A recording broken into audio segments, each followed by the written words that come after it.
Қайырлы күн, сіздермен Нұрбол ағай. Бүгін информатика оты пробный тестін талдайтын боламыз. Бізде 17 сұрақ B3 санының 10-дық 8-дік санау жүйесіндегі мәнін тап деген. Яғни алдымен жазып алайық, B3 бізде 16-лық санау жүйесінде тұр екен. Бұны 10-дық санау жүйесіне аударуымыз қажет. Бізде ең алдымен дәрежелерін жазып шығамыз 0 және 1. Келесі бізде B деген сан, ол бізде 11 деген санды білдіреді.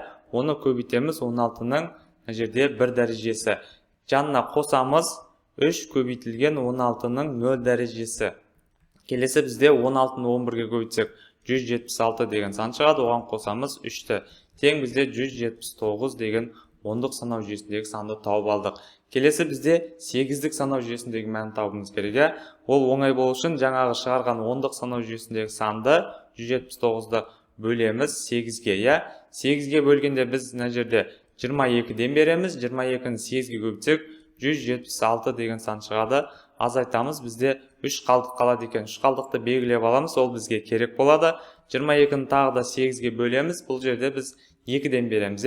2-ден бергенде 16 болады. Азайтамыз, 4, 5, 6. 6 қалдық қалады екен. Және соңғысы бізде 2 қалдық қалды. Енді осыны біз кері ретімен жазып шығамыз. Ол деген қалай? 2, 6 және 3 ол бізде 8-дік санау жүйесіндегі сан. Сонда бізде бірінші сан мынау шықты және екінші сан мынау шықты. Енді жауаптарына қарасақ бізде қайсысы бірінші 179 мынада сәйкес келеді, мынау сәйкес келмейді. Келесі бізде дұрыс жауап мынау болады екен. С нұсқасындағы жауап бізде дұрыс болады екен.